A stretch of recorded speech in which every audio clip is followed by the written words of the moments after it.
When you're fishing indicators in lakes, I use 4 retrieve options. It's not just a heave it and leave it out there proposition. You can definitely move the fly to induce fish to take. The first option is literally that though. Literally cast it out, let the wave action or the ripple dance that indicator on the surface. That's transmitted to the flies below and can be very successful. You can certainly move the fly as well. So a slow hand twist, just to cover water from where the flies and indicator first landed, back to where you're going to cast again.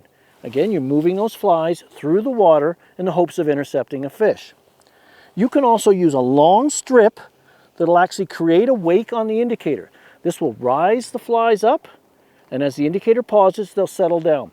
That movement can attract fish within the neighborhood to your flies and expect a pull down immediately after the indicator is stopped.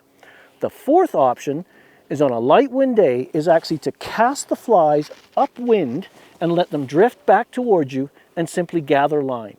Fish tend to feed upwind in these situations, and it's a great way to present leeches and bait fish, the food sources that are going to swim downwind into those feeding fish. Many times I incorporate the first 3 into a single presentation.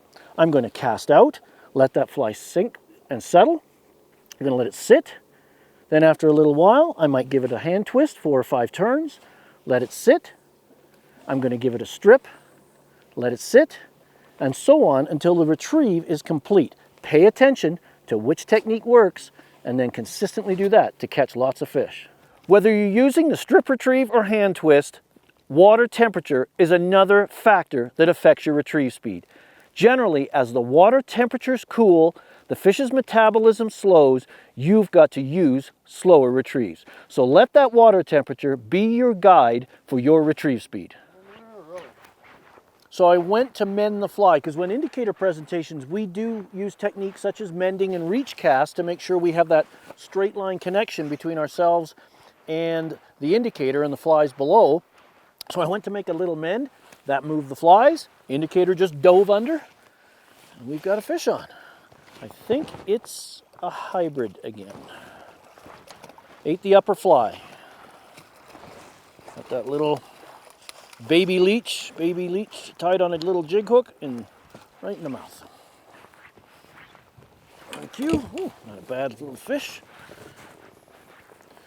You can see there's it's all twisted up here, but that's the bruised leech below, and then this is the little micro leech on the dropper. Always like to put my heaviest flies on the point so they don't foul up and cause tangles. That's a beautiful hybrid from here, from Henry's Lake.